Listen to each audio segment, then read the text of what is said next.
আসসালামু আলাইকুম ওয়া রাহমাতুল্লাহি ওয়া বারাকাতুহু। আলহামদুলিল্লাহ ওয়াসসালাতু ওয়াসসালামু আলা রাসূলিল্লাহি ওয়া আসহাবিহি আজমাইন, আম্মা বা'দ।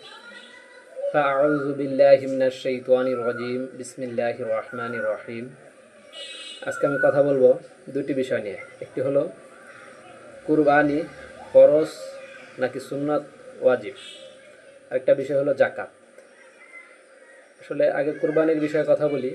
আসলে কুরবানি আমাদের হানাফি মাযহাব অনুযায়ী বলা হয়েছে ওয়াজিব, আর বাকি তিন মাযহাব হাম্বলি মাযহাব, মালিকি মাযহাব এবং মালিক এবং শাফি মাযহাব, তিন মাযহাবে বলা হয়েছে সুন্নাতে মুআক্কাদা, গুরুত্বপূর্ণ সুন্নাত হলো কুরবানি। তো আসলে আমাদের দেশে এটার যে পরিমাণ প্রতিযোগিতা কুরবানির দেওয়ার, আসলে এই পরিমাণ প্রতিযোগিতা জাকাতের বেলায় দেখা যায় না। জাকাত হইল ফরজ, জাকাত দেওয়া ফরজ, কিন্তু কুরবানি যে সুন্নাহ সেটারও কিছু রয়েছে। যেমন আবু বকর রাদিয়াল্লাহু তাআলা আনহু এবং ওমর রাদিয়াল্লাহু তাআলা আনহু কখনো কখনো মাঝে মাঝে কুরবানি করতেন না, এটা হাদিস দ্বারা প্রমাণিত।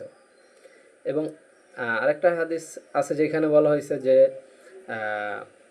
ইবনে মাজার 3123 নম্বর হাদিসে বলা হয়েছে, নবী করিম সাল্লাল্লাহু আলাইহি সাল্লাম বলছেন, যার সামর্থ্য রয়েছে যদি কুরবানি না দেয় সে যেন ঈদের মাঠে না আসে। তো সামর্থ্য থাকলে আমরা কুরবানি দেব ইনশাআল্লাহ, চেষ্টা করব সকলেই কুরবানি দেওয়ার। কিন্তু আমাদের খেয়াল রাখতে হবে, লক্ষ্য রাখতে হবে, এটা যেন লোক দেখানো না হয়, যাকে বলা হয় রিয়া। রিয়া মানে লোক দেখানো। কিন্তু লোক দেখানো জিনিসটা হইলে যেটাকে বলা হয় শিরক, মানে ছোট শিরক। রিয়া হইল ছোট শিরক। আমরা সেই শিরক থেকে যাতে বাঁচতে পারি। আমাদের অন্তরে এরকম থাকে, আসলে কুরবানি না দিলে ছেলে মেয়ে এরা কি বলবে, নাতি নাতকুর এরা কি বলবে, বা আমাদের নতুন আত্মীয় স্বজন এরা কি বলবে, বা সমাজের অমুকে কি বলবে, আমার বড় আত্মীয় কুরবানি দেয়, অমুক আত্মীয় কুরবানি দেয়, আমি দিতে পারি না। কিন্তু আসলে ভিতরের প্রস্তুতিটা এরকম থাকে, সেই হিসাবে দেওয়া। কিন্তু আল্লাহ তালার জন্য, আল্লাহ তালার রাস্তায় কুরবানি আসলে ওরকম মন মানসিকতা আমাদের সমাজে কম থাকে।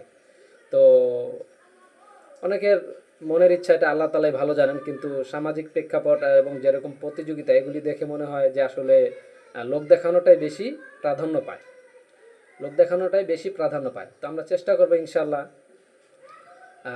কুরবানি যেই রকম প্রতিযোগিতা হয় সেই রকম প্রতিযোগিতা আমরা জাকাতের বেলাও করার জন্য।